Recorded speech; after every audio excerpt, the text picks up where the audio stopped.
Housing costs. They're skyrocketing, utility bills are through the roof, and it feels like we're all just treading water.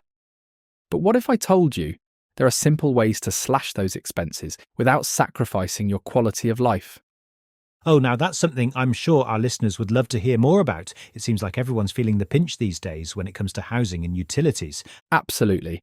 And that's why we're diving into this topic today. It's fascinating how much money we can save with just a few tweaks to our daily habits and some strategic decisions. Let's start with home efficiency.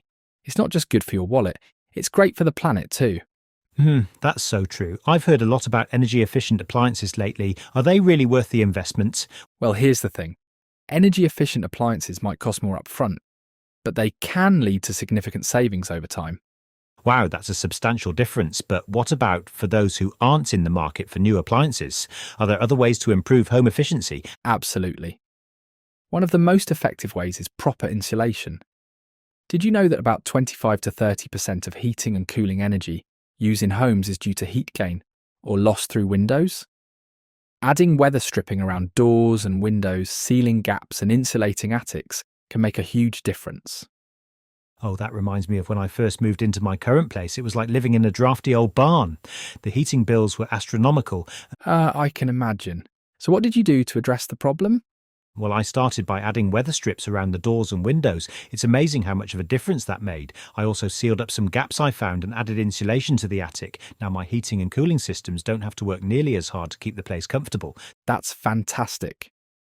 And another simple tip that can lead to significant savings is being mindful of thermostat settings. Even a small adjustment of just 1 to 2 degrees can reduce your energy bill by up to 10%. Now, we've talked about home efficiency, but what about utility management? I know a lot of people just pay their bills without really thinking about it. You're right, and that's where a lot of people miss out on potential savings. One of the best things you can do is to compare utility providers on a yearly basis. Rates can vary significantly between providers, and many offer introductory discounts or seasonal promotions. Oh, I have to admit, I was guilty of sticking with the same provider for years without shopping around. When I finally did compare rates, I was shocked at how much I could save by switching. It's a common mistake, but it's great that you caught it. Another thing to watch out for is over-withholding on utility bills. Some companies estimate your monthly usage and set your bill based on that estimate, which often means you're paying more than necessary. So what's the alternative? Is there a way to avoid this? Absolutely. If you're comfortable tracking your own usage, you can opt for a billing option based on actual usage. This way, you only pay for what you use and you keep any extra cash in your pocket rather than theirs. That's a great tip. Now, we've talked about efficiency and utility management, but what about the biggest expense for most people, housing itself? Well, that's where things get really interesting.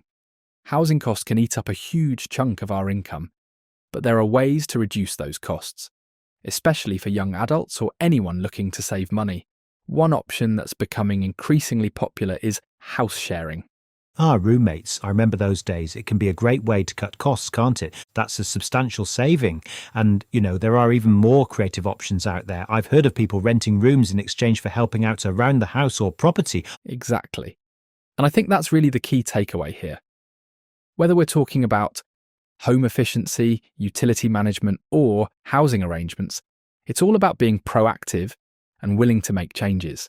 It's easy to fall into habits and just accept our living expenses as they are. But with a bit of effort and creativity, there's often room for significant savings. You're absolutely right. And those savings can really add up over time, freeing up money for other priorities like saving for the future, paying off debt, or even just having a bit more fun in life. Precisely. It's all part of achieving overall financial fitness.